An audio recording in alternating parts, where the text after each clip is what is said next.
Hello friends, welcome to Steno Aspirants. Let's start with second part. Start. Dear students, this is also a moment of joy and satisfaction for your families and friends, guardians and mentors who have been of immense support in your journey. I congratulate all the degree recipients and medal winners present here today. I am told that out of 7,116 students studying here, about 1,518, that is, about 21%, are girl students. I noticed that out of 7 gold medals today, 3 have gone to our girl students. As the President of India, I happen to be the visitor of about 150 central institutions. In most of the convocations I attend across the country, I notice that our girls are outshining our boys and winning more gold medals in liberal arts, humanities, medical sciences, law, and several other areas. This is indeed a heartening trend and reflect the potential of our daughters. However, it has been observed that the enrollment of women in technical and scientific disciplines is low. According to a recent survey, enrollment of women in engineering and technical institutes across India is only about 20%. Our girls should be encouraged to pursue technical education and excel in the same manner as they do in other areas.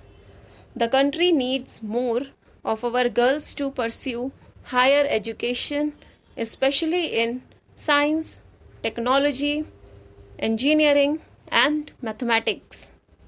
Growth and excellence of women in technical areas will add a new dimension to our national development.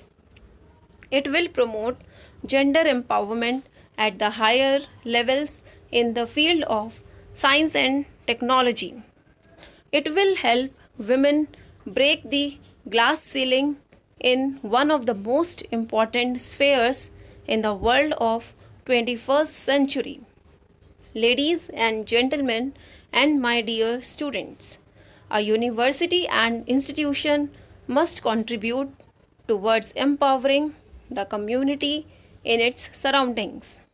I have been advocating for universities' social responsibility in line with corporate social responsibility. I am happy to note that NIT Rourkela has adopted 5 villages as part of Unnat Bharat Abhiyan. I am told that NIT Rourkela is upgrading science laboratories and providing computer education in these villages. I am also told that a poverty alleviation research center at this campus works for the less privileged people of Kalahandi, Balangir, and Koraput region of Odisha. I appreciate you all for these commendable initiatives. I interacted with vice chancellors and directors of various central universities and institutions as part of the deliberations prior to implementation of the National Education Policy 2020.